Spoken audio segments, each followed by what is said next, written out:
नमस्कार दोस्तों आज की इस वीडियो में हम सीखने वाले हैं कि डिबगिंग कैसे करते हैं। दोस्तों कल की वीडियो में हमने देखा था कि कोड को असेंबल कैसे करते हैं, लिंक कैसे करते हैं, देन उसके बाद उसको हम रन कैसे करते हैं। आज की इस वीडियो में हम सीखने वाले हैं कि किसी भी कोड को हम कैसे डिबग कर सकते हैं। अब डिबगिंग का मतलब क्या होता है? Finding and fixing the error, ठीक है। लेकिन दोस्तों यहाँ पे केवल हम एरर को फाइंड ही नहीं करते, एरर को फिक्स ही नहीं करते, यहाँ पे हम ये भी देखते हैं कि रजिस्टर में किस हिसाब से हमारी जो वैल्यू है कैसे वहां पे स्टोर हो रही है, ठीक है। तो अभी थोड़ा बस इतना आप समझ लीजिए कि फाइंडिंग एंड फिक्सिंग एरर तो है ही, लेकिन उसके साथ साथ ये है कि हम पूरा यहाँ पे देख पाते हैं कि जो रजिस्टर्ड है उसमें कैसे वैल्यू स्टोर हो रहा है, कैसे एक रजिस्टर से दूसरे रजिस्टर में मूव कर रहा है, ठीक है। तो चलिए हम वीडियो को शुरू करते हैं।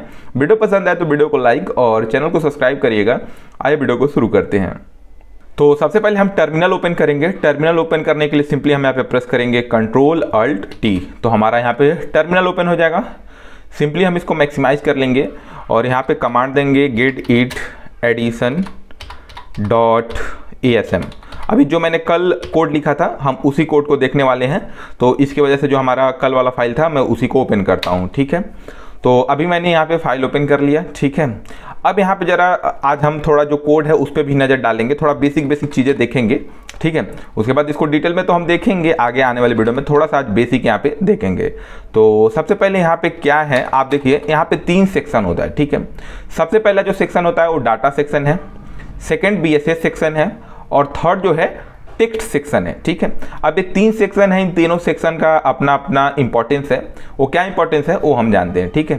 तो सबसे पहले जो डाटा सेक्शन है, डाटा सेक्शन हम यूज करते हैं इनिशियलाइज वेरिएबल के लिए। अब इनिशियलाइज वेरिएबल के कहने का क्या मतलब है अभी हम देखेंगे। बस इतना ध्यान रखिए जो डाटा वाला जो सेक्शन है ये हम इनिशियलाइज वेरिएबल के लिए यूज करते हैं। उसके बाद जो यहाँ पे BSS सेक्शन है हमारा, BSS सेक्शन अनइनिशियलाइज वेरिएबल के लिए यूज होता है, ठीक है। ठीक है, अभी 2 पॉइंट ये ध्यान रखिए। उसके बाद जो हमारा एक टेक्स्ट सेक्शन है ना, टेक्स्ट सेक्शन में हम अपना एक्चुअल कोड लिखते हैं, समझ रहे हो आप। एक्चुअल कोड जो हमको प्रिंट करना है या फिर 2 नंबर को ऐड करना है, तो जो एक्चुअल कोड आता है वो हमारा टेक्स्ट सेक्शन के अंदर आता है, ठीक है। अब यहाँ पे दोस्तों ये जो नीचे आप 3 लाइन देख रहे हो, move EX,1 move EBX,0 int 80H, इसका क्या मतलब है? यहाँ पे दोस्तों जो मूव EX1 है, ये वाला जो लाइन है, इसका मतलब है कि जो जैसे आप C++ में नहीं, C में आप देखते हैं कि रिटर्न 0 हमको लिखना मैंडेटरी होता है, तो उसी प्रकार से ये वाला लाइन है मूव EX1, ये रिटर्न 0 का काम करता है और मूव EBX0 टर्मिनेशन का काम करना, मतलब हमारा जो कोड है वो टर्मिनेट हो रहा है, मतलब एंड है हमारे कोड का, तो ये इसके लिए है, ठीक है। और यहाँ पे इंट 80H जो होता है ये इंटरप्शन के लिए यूज होता है। अब इसको हम जरा आगे ध्यान से देखेंगे, बट अभी आप इतना समझिए ये जो पार्ट है ना, ये हमारे कोड को टर्मिनेट करने के लिए, बस इतना समझ लीजिए, ठीक है। तो ये वाला तो जो कोड है, आप कोई भी कोड लिखोगे तो हर हमेशा आपको लिखना पड़ेगा, तो इसको ध्यान रखो। उसके बाद आपको पता चल गया कि एक डाटा सेक्शन है, एक BSS सेक्शन है, एक टेक्स्ट सेक्शन है। टेक्स्ट सेक्शन में एक्चुअल कोड हमारा आता है, डाटा, और जो हमारा डाटा सेक्शन है उसमें हम जो इनिशियलाइज वेरिएबल होता है उसको हम लिखते हैं। इनिशियलाइज वेरिएबल का मतलब क्या है? जैसे देखिए, जैसे आप मान लेते हैं मार्केट से कोई एक कंटेनर लाते हो, ठीक है। मान लो आप एक कंटेनर लाए या फिर बकेट लाए, ठीक है। तो जब बकेट आप खरीद के लाते हो तो उसको बोलते हैं डिक्लेरेशन। जैसे अगर आप लिखो इंट नेम, तो यहाँ पे क्या है, ये डिक्लेरेशन हो गया। जब जो आपने बकेट लाया उसमें कुछ स्टोर कर दिया, मान लीजिए आप जो बकेट लाए उसमें आपने वाटर स्टोर कर दिया, तो अब वो क्या हो गया, इनिशियलाइज हो गया। तो जैसे आप अगर टेक्निकल टर्म में समझे, अगर आप ऐसे लिख रहे हो int name equal to the page, तो यहाँ पे क्या हो गया, सबसे पहले आप इनिशियलाइज, सबसे पहले आप डिक्लेयर किए हो नेम को, देन आप इनिशियलाइज किए हो, मतलब उसमें वैल्यू स्टोर किए हो, ठीक है। तो डाटा सेक्शन का यूज उसी चीज के लिए करते हैं। अब BSS सेक्शन जो है अनइनिशियलाइज वेरिएबल के लिए करते हैं। अनइनिशियलाइज वेरिएबल करने का मतलब क्या है कि कोई वेरिएबल है, आपने उसको डिक्लेयर तो कर दिया बट अभी उसमें कुछ स्टोर नहीं किया, वो एम्प्टी है। जैसे आपने एक मार्केट से बकेट लाया बट अभी आपने बकेट को ऐसे रखा है, वो खाली है, तो वो अनइनिशियलाइज वेरिएबल हो गया, ठीक है। तो वो चीजें अभी हम आगे ज्यादा देखेंगे, बट अभी आप इतना मोटा मोटा समझिए क्या है, ठीक है। अब यहाँ पे दोस्तों देखिए, ये जो टेक्स्ट सेक्शन है ना, इसमें देखिए सबसे पहले लिखा है ग्लोबल स्पेस अंडरस्कोर स्टार्ट, ठीक है। ये जो लाइन है वो बताता है कि हमारा कोड का जो स्टार्टिंग पॉइंट है ए है। तो ये दोनों जो लाइन है ना, इनसे हमको पता चलता है कि जो हमारा एक्चुअल कोड है इसके बाद स्टार्ट होने वाला, तो इसके लिए हमें लिखते हैं। सिंपली आप समझ सकते हो, इस सिंटेक्स है असेंबली लैंग्वेज का, ठीक है। ठीक है। उसके बाद यहाँ पे देखिए हमने लिखा है मूव AL, 7, ठीक है। अब यहाँ पे देखिए AL है, BL है, ठीक है। तो AL और BL क्या है? AL और BL बेसिकली रजिस्टर है। अभी रजिस्टर क्या होता है? रजिस्टर जो है हमारे वैल्यू को स्टोर करता है, ठीक है। हम रजिस्टर के बारे में एक सेपरेट वीडियो बनाएंगे, वहां पे आपको डिटेल समझाएंगे, बट अभी इतना ध्यान रखिए AL और BL क्या है? रजिस्टर है जो वैल्यू को स्टोर करते हैं, ठीक है। जैसे कंटेनर होता है उसी प्रकार से एक रजिस्टर है जो वैल्यू स्टोर करेगा, ठीक है। तो जो ये पहला लाइन हमने लिखा है मूव AL, 7, इसका मतलब क्या है कि जो 7 हमने एक नंबर दिया है, इस 7 को आप क्या करो? AL जो रजिस्टर है उसमें स्टोर करो, ठीक है। इस लाइन को इधर पीछे से पढ़िएगा तो समझ में आएगा। 7 को आप AL रजिस्टर में क्या करो? स्टोर कर दो, यानी मूव कर दो। तो यही है मूव AL, 7। अब सेकंड लाइन में जब यहां पे आओगे तो आप देखो लिखा है मूव BL, 2। तो यहां पीछे से आप पढ़ना शुरू करो तो लिखा है, इसका मतलब क्या है? जो 2 है उसको BL में मूव कर दो। BL हमारा क्या? सिंपली एक समझ सकते हो बकेट है या फिर कोई कंटेनर है जिसमें हम 2 को क्या कर रहे हैं? मूव कर रहे हैं, ठीक है। ये हो गया। अब यहाँ पे देखिए एक यहाँ पे हमने लाइन लिखा है ऐड AL, BL। इसका मतलब क्या है? पीछे से एकदम आपको पढ़ना है। देखिए जो BL है और AL है, इन दोनों को ऐड करो। ऐड करने के बाद इसको AL में स्टोर करो। इस बात को ध्यान रखिएगा। ये क्या बोल रहा है लाइन कि AL और ऐड AL, BL। AL और BL को A वाली लाइन पे है, ठीक है। Add AL, BL। AL और BL को ऐड करो और उसको AL में स्टोर करो, ठीक है। तो इस बात को ध्यान रखिएगा, AL में स्टोर होगा। कई बार ऐसे टीचर पूछ लेते हैं कि चलो आपने लिखा ऐड AL, BL, तो बताओ कि वैल्यू जो 9 होगा वो कहाँ स्टोर होगा? तो वो AL में होगा, जो यहाँ पे पहला वाला रजिस्टर है ना ऐड के केस में, इसमें स्टोर होता है, ठीक है। उसके बाद हमने यहाँ पे देखिए लिखा है मूव इन ब्रैकेट सम। ये हमारा स्क्वायर ब्रैकेट है। जो स्क्वायर ब्रैकेट अगर आपको यहाँ पे कहीं दिखे ना, तो स्क्वायर ब्रैकेट का मतलब है एड्रेस को वो बता रहा है, ठीक है। तो मूव सम, AL। अब इस लाइन को समझने के पहले ना हम थोड़ा सा यहाँ पे आ जाते हैं, यहाँ पे BSS वाले सेक्शन में, ठीक है। BSS वाले सेक्शन में आ जाते हैं। अभी देखिए हमने डाटा वाले सेक्शन में कुछ भी नहीं लिखा है, तो यहाँ पे अभी अब कुछ लिखने का नीड नहीं था, हमने नहीं लिखा। हम बाद में देखेंगे क्या यहाँ पे लिख सकते हैं। एक चीज और बता दूं, जरूरी नहीं है कि आपको तीनों जो सेक्शन है उसमें लिखना मैंडेटरी ही है। अगर आप मान लो डाटा सेक्शन में नहीं कुछ लिखते हो तब भी कोड रन करेगा, ठीक है। हो सकता है कई बार हम डाटा सेक्शन में लिखेंगे, BSS में कुछ नहीं लिखेंगे, तभी कोड रन करेगा। ऐसा नहीं कि सभी सेक्शन में आपको लिखना ही है, ठीक है। तो ये पॉइंट ध्यान रखिएगा। तो अभी इस लाइन को जरा देखिएगा, हमने लिखा है सम रिजर्व 1। इसका मतलब क्या है कि हम एक वेरिएबल यहाँ पे बनाए हैं सम नाम का, ठीक है, जिसके लिए हमने यहाँ पे बोला कि रिजर्व कर दो मेमोरी कितना? 1 बाइट के लिए। अब देखिए सम रिजर्व B, यहाँ पे B का मतलब क्या है? बाइट है। यहाँ पे जो हमने B लिखा है ना, B का मतलब है बाइट, और यहाँ पे 1 है मतलब 1 बाइट। 1 बाइट में कितना बिट होता है? 8 बिट होता है, ठीक है। तो हम कह रहे हैं कि एक सम नाम का वेरिएबल बनाओ और उसके लिए रिजर्व कर दो 1 बाइट। ऐसा समझ लीजिए कि आपने एक मार्केट से बकेट लाया और वो जो बकेट है उसका कैपेसिटी कितना है? 1 लीटर का, ऐसे समझ सकते हो। तो वही लाइन यहाँ पे। अब हमने इसको क्या किया? अनइनिशियलाइज वेरिएबल हमारा, ठीक है। मतलब अभी ऐसे बकेट ला के रखे हैं, उसमें कुछ मैंने कुछ सामान वगैरह नहीं रखा, पानी वगैरह कुछ नहीं रखा, बस ऐसे खाली रखे हैं अपने रूम पे, ठीक है जी, ठीक है। अब इस वाले लाइन पे फिर से आइएगा। ये जो है लाइन है इसको देखिएगा, यहाँ पे ये जो AL है, AL रजिस्टर में अभी हमारा क्या स्टोर है? 9। 7 + 2 9 हमारा ऐड होके AL में अभी क्या है? स्टोर है। अब हम बोलेंगे इस लाइन से, इस लाइन का मतलब है कि मूव सम, AL, मतलब AL को सम में मूव कर दो। सम अभी हमने यहाँ पे बनाया था, देखिए यहाँ पे हमने सम एक अनइनिशियलाइज वेरिएबल बनाया था, ठीक है। हमको उसी में ये जो AL वाली वैल्यू है मूव कर देना है, ठीक है। एक बार मैं फिर से बताऊंगा, सुनिएगा। सबसे पहले हमारे पास एक ऐसे समझिए बकेट था जिसका नाम AL था, दूसरा बकेट था BL था, ठीक है। तो हमने बोला कि इन दोनों को ऐड कर दो, तो AL और BL को उन्होंने ऐड करके AL में रख दिया। अब हम बोल रहे हैं हम एक मार्केट से नया बकेट ला रहे हैं और बोल रहे हैं कि भाई साहब ये जो AL है ना, इसको आप न्यू बकेट जो सम नाम का है उसमें डाल दो। तो सिंपली यही हो रहा है, मूव सम, AL का मतलब है कि भाई साहब AL जो है, AL में जो भी है उसको आप क्या करो? सम के अंदर मूव कर दो, ठीक है। तो हमारा जो खाली बकेट था उसमें अब 9 स्टोर हो चुका है। उसके बाद ए वाला जो कोड है हम टर्मिनेशन के लिए लिखते हैं, ठीक है। अब सिंपली मैं इसको सेव कर देता हूं और यहां से मैं इसको मिनिमाइज करता हूं एंड हम आ गए अब टर्मिनल में। तो हम सिंपली Ctrl+Z प्रेस करेंगे तो हम उस कमांड से बाहर आ जाएंगे, ठीक है। तो सबसे पहले आपको क्या करना है? वही आपको सबसे पहले असेंबल करना है। कुछ भी कोड में चेंज करेंगे तो सबसे पहले आपको असेंबल करना है। तो मैं यहाँ पे असेंबल करता हूँ। असेंबल करने के लिए नाज़म -f elf64 file name .asm आपको लिख देना है। जैसे इंटर करेंगे यहाँ पे कोई भी एरर नहीं है तो नेक्स्ट लाइन में आ जाएंगे। देन अब इसको हम लिंक करेंगे, तो लिंक के लिए आपको ये वाला जो कमांड है ld addition.o space -o addition आपको ए इंटर करना है, ठीक है। अब देखिए, अब इसके बाद आप चाहो तो इसको रन करा सकते हो या फिर चाहो तो डिबग करा सकते हो। तो डिबगिंग आज हम करेंगे, कल हमने देखा था कि कैसे रन कराते हैं। रन कराना हो तो आप सिंपली ए वाला कमांड आप डालोगे तो ए रन कर जाएगा। बट आज हम सीखेंगे कि डिबग कैसे करते हैं। डिबगिंग का मतलब मैंने आपको बता दिया कि हम देखेंगे कि रजिस्टर में कैसे कैसे वैल्यू मूव कर रही है, हम ट्रैक करेंगे वैल्यू को, ठीक है। तो चलिए यहाँ पे हम इसको अब डिबग करते हैं। तो डिबग करने के लिए आपको सिंपली लिखना है gdb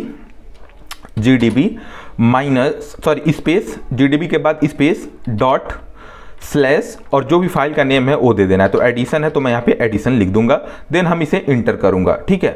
अब मैंने यहाँ पे इंटर कर दिया, हमारे सामने कुछ इस प्रकार का इंटरफेस आ गया। एक चीज मैं बता दूं, हो सकता है आपसे कई बार टीचर ऐसे पूछ ले कि आप ये बता दो कि आप ये जो असेंबली लैंग्वेज है उसमें कौन सा डिबगर यूज कर रहे हो। तो आप बोलिएगा कि हम GNU डिबगर को यूज कर रहे हैं। आप यहाँ पे देखेंगे तो आप ये पढ़ेंगे तभी आपको पता चल जाएगा कि हम GNU डिबगर को यूज कर रहे हैं, ठीक है। तो कई बार ऐसे क्वेश्चन आते हैं कि कौन सा डिबगर आप यूज कर रहे हो, तो GNU डिबगर हम यूज कर रहे हैं, ठीक है। अब इसके बाद यहाँ पे आपको क्या लिखना है देखिएगा जरा, आपको सिंपली यहाँ पे टाइप करना है ब्रेक स्पेस स्टार्ट, ठीक है।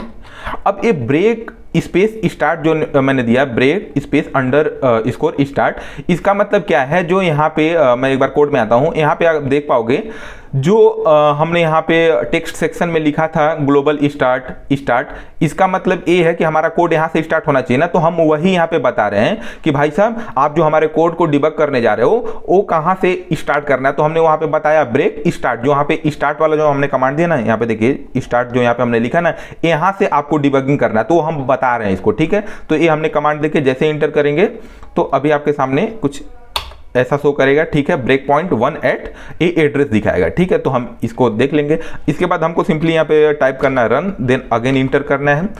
अब जैसे यहाँ पे आप इंटर करोगे तो यहाँ पे देखिए स्टार्टिंग प्रोग्राम, फिर यहाँ पे जो आपका यहाँ पे लोकेशन है फाइल का वो सब शो करेगा, ठीक है। और यहाँ पे एड्रेस वगैरह शो करेगा। अब सिंपली यहाँ पे आपको टाइप करना है सेट डिसअसेंबली, स्पेलिंग जरा ध्यान से लिखिएगा, असेंबली माइनस फ्लेवर FLAVOR, ठीक है। स्पेस यहाँ पे नहीं अभी लगाना है, ठीक है। उसके बाद देन स्पेस एंड देन आपको यहाँ पे लिखना है इंटेल, ठीक है। उसके बाद आपको सिंपली इंटर करना है।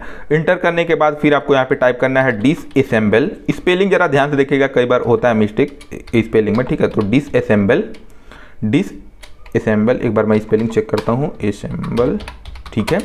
एंड देन हमको यहाँ पे टाइप करना है स्टार्ट अंडरस्कोर स्टार्ट। अब जैसे मैंने इंटर किया, देखिए हमारे सामने कुछ ऐसा आ गया, एंड ऑफ असेंबलर डंप, ठीक है।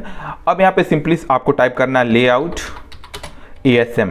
अब हम जो लेआउट है उसको ओपन करने वाले हैं, तो लेआउट ASM इंटर करेंगे तो हमारे सामने कुछ ऐसा इंटरफेस आ जाएगा। देन अगेन हम यहाँ पे टाइप करेंगे लेआउट रजिस्टर, तो REGS केवल लिखना है। रजिस्टर के लिए हम यहाँ पे यूज करते हैं REGS, तो लेआउट REGS जैसे आप लिख के इंटर करेंगे तो यहाँ पे आपको दो लेआउट दिख जाएंगे, एक ASM का और यहाँ पे एक आपको दिख जाएगा रजिस्टर का, ठीक है। अब हमको देखना है कि कैसे कैसे यहाँ पे वैल्यू मूव करती हैं, ठीक है जी। तो सिंपली यहाँ पे आपको टाइप करना है नेक्स्ट NEXTI, स्पेस वगैरह नहीं देना है, NEXTI, नेक्स्ट ही आप टाइप करके जैसे इंटर करोगे तो देखो अब यहाँ पे आपके सामने कुछ इस प्रकार का इंटरफेस आ जाएगा। अब चलिए हम इसको जरा ध्यान से देखते हैं, ठीक है। तो यहाँ पे दोस्तों देखिए ये RX, यहाँ पे आप देखिए रजिस्टर में, तो यहाँ पे RX रजिस्टर करके शो कर रहा है और यहाँ पे वैल्यू क्या शो कर रहा है 7, मतलब जो हमारा AL रजिस्टर था। अब देखिए RAX के अंदर ही AL रजिस्टर आता है, हम आगे आने वाले वीडियो में डिटेल से देखेंगे, बट अभी आप ध्यान रखिएगा जो हमारा AL रजिस्टर था वो RAX के अंदर आता है, ठीक है। तो यहाँ पे देखिए शो कर रहा है RAX और यहाँ पे 7, मतलब जो हमारा रजिस्टर है उसके अंदर अभी 7 चला गया है, ठीक है। और यहाँ पे देखिए RBX अभी यहाँ पे 0 दिखा रहा है, मतलब अभी जो हमारा BL रजिस्टर था उसमें कुछ भी अभी स्टोर नहीं हुआ है। तो कब स्टोर होगा? जब यहाँ पे NEXTI लिख के इंटर करोगे तब होगा। एक एक लाइन आपको यहाँ पे शो करता है कि कैसे कैसे ट्रैक हो रहा है, ठीक है। तो सिंपली मैं फिर से इंटर किया तो अब देखिए RBX में क्या आ गया, यहाँ पे 2 शो कर रहा है, मतलब जो हमारा BL रजिस्टर था उसमें 2 चला गया, ठीक है, ठीक है। अब फिर से हम एक बार NEXTI यहाँ पे इंटर करते हैं। अब जैसे आपने इंटर किया तो अब देखिए यहाँ पे अभी RBX में 2 है और RAX में क्या है 9 आ चुका है। कैसे आया है हमने कोड में देखा था। सबसे पहले हम क्या कर रहे थे, AL को दे रहे थे, AL 7 ले रहे थे, BL 2 ले रहे थे, उसके बाद AL, BL कर रहे थे, तो वो दोनों ऐड होने के बाद AL वाले रजिस्टर में स्टोर हो रहा था। उसका प्रूफ यहाँ पे आप देख सकते हैं कि यहाँ पे 9 आ गया RAX में, मतलब जो हमारा AL रजिस्टर है उसमें 9 आ चुका है। ठीक है, ठीक है। फिर हम यहाँ पे NEXTI यहाँ पे इंटर करेंगे। तो जैसे यहाँ पे इंटर करेंगे आप, तो अब जो आपका जो सम, जो आपने एक सम अनइनिशियलाइज वेरिएबल बनाया था उसके अंदर जो हमारा 9 है वो मूव हो गया है। ठीक है, यहाँ पे आप देख भी सकते हो, आप यहाँ पे भी देख पाओगे कि यहाँ पे देखिए मूव AL, यहाँ पे देखिएगा मूव AL 0x7, ये x लिख रहा है इसलिए क्योंकि यहाँ पे जो भी वैल्यू शो होता है ना सब हेक्स वैल्यू शो होता है, तो इसकी वजह से यहाँ पे x लिखा है। ठीक है, तो यहाँ पे AL में क्या था 7 था, BL में क्या था 2 था, देन यहाँ पे AL, BL हमारा रन हुआ, देन अब जो हमारा है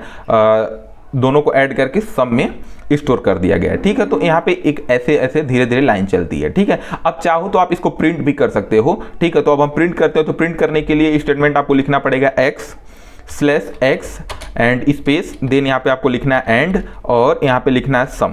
ठीक है, सम। अब देखिए यहाँ पे सम हम इसलिए लिख रहे हैं क्योंकि हमने जो अनइनिशियलाइज वेरिएबल बनाया था वो सम नाम से बनाया था। अगर आपने किसी और नाम से बनाया है तो आपको क्या करना है, वो नाम यहाँ पे देना है। अब जैसे इंटर आप करोगे तो यहाँ पे देखो उसका एड्रेस आपको यहाँ पे शो करेगा, यहाँ पे 0x40200, ये उसका एड्रेस शो करेगा। किसका, जो सम नाम का कंटेनर है उसका एड्रेस शो करेगा, और उसमें जो भी स्टोर है ना वो भी यहाँ पे शो करेगा। तो 0x0009 करके ऐसे शो कर रहा है। अब हो सकता है ना अगर आप यहाँ पे ऐसे 9+1 लोगे तो 10 आएगा, तो 10 के लिए यहाँ पे A दिखाएगा। हेक्स वैल्यू अगर आपको नहीं पता तो भी हम आगे बताएंगे, लेकिन हेक्स वैल्यू एक बार मैं बता देता हूँ 0 to 9 and then A to F होता है। तो अगर मान लेते हैं दो नंबर को जोड़ने पे अगर मान लीजिए 9 आ रहा है तो यहाँ पे 9 शो करेगा, लेकिन अगर 9 से ज्यादा आ रहा है, अगर मान लीजिए 10 आ रहा है तो A दिखाएगा, अगर 11 आ रहा है तो B दिखाएगा। ठीक है, तो यहाँ पे ऐसे चलती हैं चीजें। फिर अगर आप यहाँ पे NEXTI करोगे, ठीक है, NEXTI करोगे देन इंटर करोगे तो आपको कुछ ऐसा शो करेगा। फिर आप NEXTI करो, देन अगेन NEXTI करो, तो यहाँ पे देखिए अब दिखा रहा है कि जो हमारा एग्जिस्टेड नॉर्मली, मतलब एग्जिट करके अब बाहर आ गया, मतलब जो हमारा पूरा कोड था वो पूरा यहाँ पे रन हो चुका है। ठीक है, तो आई होप सो आपको चीज़ें समझ में आई होंगी। आप इस वीडियो में आई होप सो समझ पाए होंगे कि कैसे एक रजिस्टर में वैल्यू स्टोर होती हैं। ठीक है, तो अभी तक अगर आपको कुछ डाउट है तो आप कमेंट बॉक्स में पूछ सकते हैं, मैं नेक्स्ट वीडियो में कवर कर लूँगा। एक बार मैं फिर से समराइज कर देता हूँ। यहाँ पे देखिए मैंने एक बार NEXTI चलाया था, फिर यहाँ पे NEXTI चलाया था तो AL चला 7 चला गया था AL में, फिर इसको चलाने पे 2 चला गया था BL में, फिर हमने जब एक बार NEXTI फिर चलाया तो वो कहाँ पे चला गया था AL में, दोनों मतलब ऐड हो गए थे। फिर हमने एक बार चलाया तो सम में चला गया, तो जब सम में चला गया उसके बाद हमने प्रिंट किया तब यहाँ पे मेरे को मिला। अब अगर मान लीजिए आपने एक बार NEXTI चला के आप तुरंत सम प्रिंट करोगे तो नहीं शो करेगा, आपको एटलीस्ट 3 बार तो चलाना पड़ेगा ना। एटलीस्ट 3 बार जब चलाओगे तभी तो वो वहाँ पे सम तक आएगा, क्योंकि ये लाइन बाय लाइन चलता है ना। तो ऐसी चीज़ें हैं। तो आई होप सो आपको चीज़ें समझ में आई होंगी। अगर कहीं कोई डाउट आया हो तो कमेंट में बताइएगा। आगे आने वाली वीडियो में हम ऐसे बार बार डिबग करेंगे तो चीज़ें आसान हो जाएंगी। चलिए दोस्तों, मिलते हैं इसके नेक्स्ट वीडियो में, तब तक के लिए जय हिंद।